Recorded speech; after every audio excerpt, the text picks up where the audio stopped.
Hey everyone, it's Desiree, and I'm here with a video that goes along with a saying that I like to say of let it go as we're creating. So there's a group that I have in Facebook, and it's called Always Be Creative. You know, that's kind of my tagline.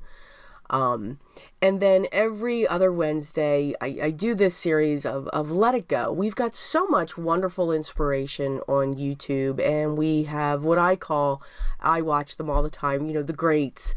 And sometimes we stress ourselves out to, you know, I tried that technique and it doesn't look the way that they're doing it. And I just want to say it's okay.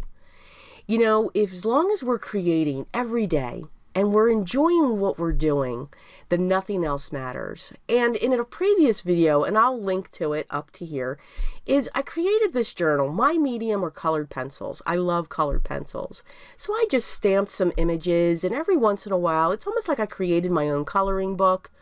But we can use the mediums that we like, or that we enjoy, and or maybe it's a new medium, and we can practice. So we can use it that way. And the way, depending upon how we stamp, then you know what? Then we have a future card panel where we can just cut that out, die cut it, do whatever we want, and create with it. So that's what this is about. So with this, I have this adorable image because I think he is just too precious. And I usually create a swatch of the pencils that I'm using. The set that I'm using here is by Fun Stamper's Journey, and they are called the Color Bursts. So I'm still playing around with them. I'm liking them so far. So I usually, though, make a swatch. I just wanted to jump right in and let's just color. So that's what you're going to see here. Now, when I color, and I'm using my color pencils, what I use to blend, I'm not a Gamsol person.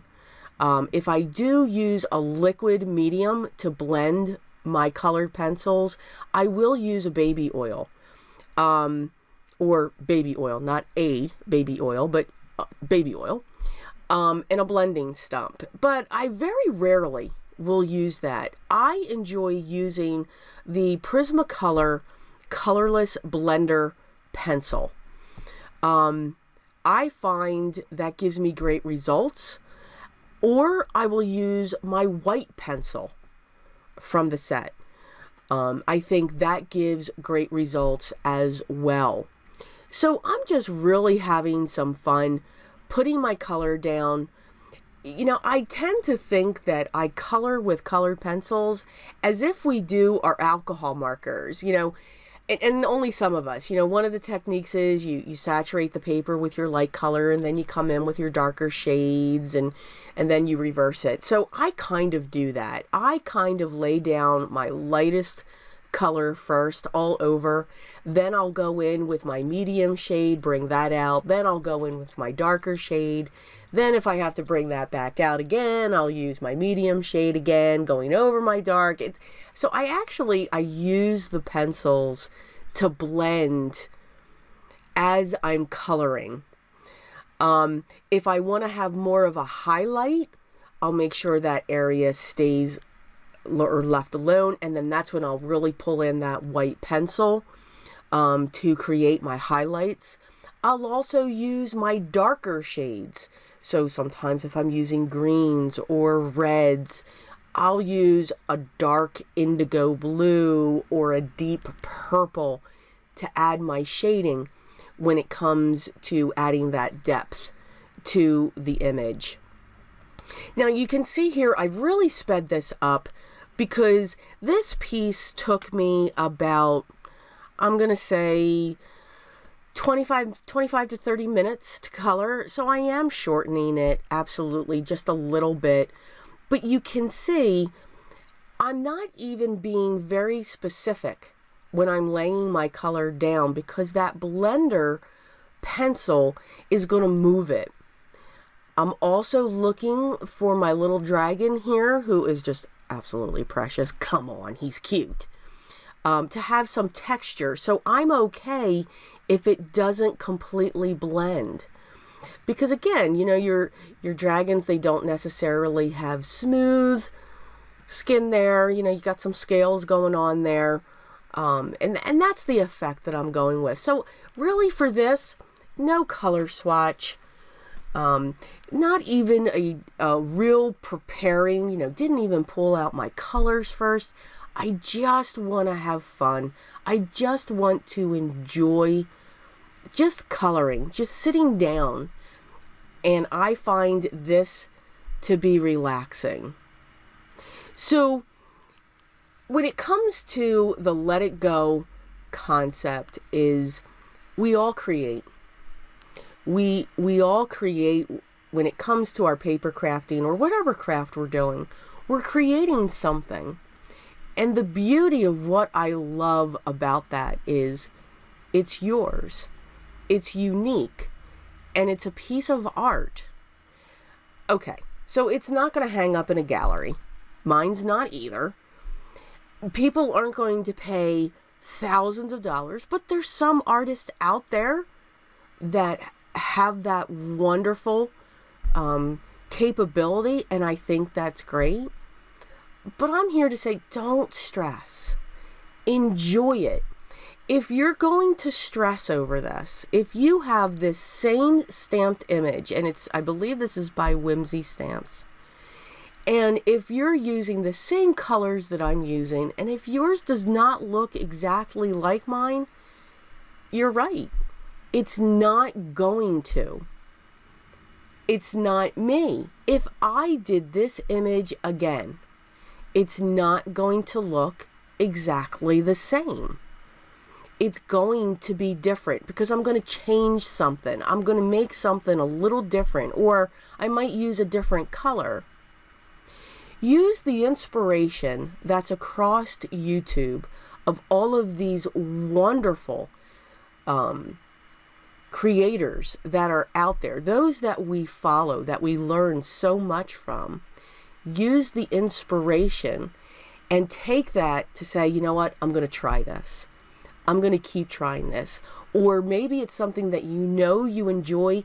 You want to keep practicing, keep working with it. You will get better. We practice to get better.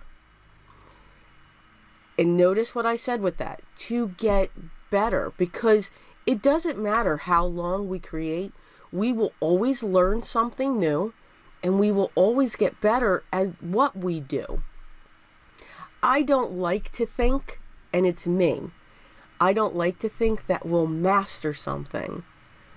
Because if we master something, that comes to the end. That means we're not learning anymore. We're not growing anymore. And we want to continue to do that. The paper crafting world, that's my area that I focus with here in my group. It's a wonderful world, and there's so much we can do with paper. You've heard me say this before. If you've listened to my videos before, we can cut it, we can shred it, we can rip it, we can crumble it, we can tear it, we can bend it. It's got two sides. It's such a universal medium. And that is the beauty of this. So I just hope that you will enjoy it. My group promotes that. There will be no crankiness in my group. Absolutely none. But it's for encouragement. It's to get you out of the box so that you can show others what you created. And at some point, I can guarantee you, you will be inspired by something that they create, or you will inspire somebody else to create something. Every day when I look at my feed, it makes me smile, and I am inspired by every project somebody makes. So I think that's wonderful, and that's what this is all about. So if you've got a favorite medium, or if there's a medium that you want to try, create yourself an album. I called mine, you can see it stamped there, Let It Go. I got my stamp from Impression Obsession, and I just thought it was perfect. Sometimes I sing it, let it go, because we do. Don't stress. If you're stressing, you're not having fun with it. So please enjoy. Again, this journal that we can put together, use your medium. Again, the way that you stamp things, you saw when I was flipping through that. If I need a card and it's already colored, all I have to do is go to my journal, pull it out, and I can create a card if I want to. I do like on the back of my pages to write the medium that I used, in this case the pencil set, the type of paper, any other type of notes that I want to put in, just so that I know that if I like that, I can refer back to it. But I don't have a swatch. I can just enjoy it and have fun with the colors. So that was our project for Let It Go Wednesday. For those of you in my group, I hope you enjoyed this. I hope you enjoyed the challenge that I gave you. Make sure you do that. If you're interested in the group, I'll have that information below. And if you have any questions or comments, please leave those down below as well, and I'll get back to you as soon as I can. The products that I used as well, I won't be able to list the product, but I will try to list the stamp set that I used below. I just gotta find it. I dug into my stash for all of those. So that was fun too. That got me into my stash. Use what you already have. That's the purpose too, because let's face it, we have one heck of a collection, and it can be for anything. If you're a paper piecer, or if you're just, if you just like pattern paper, create collages of pattern paper. Make it what you want so that you can have even more fun when it comes to what we do. I want to thank you so much for joining me today. I hope you enjoyed the video. If you haven't already, I'd love for you to subscribe, be part of our group, and make sure you tune in for my next video. Here are a couple other videos within my Let It Go Wednesday series that I thought you might like. I hope everyone's having a great day. Make sure you take care, but always remember, be creative.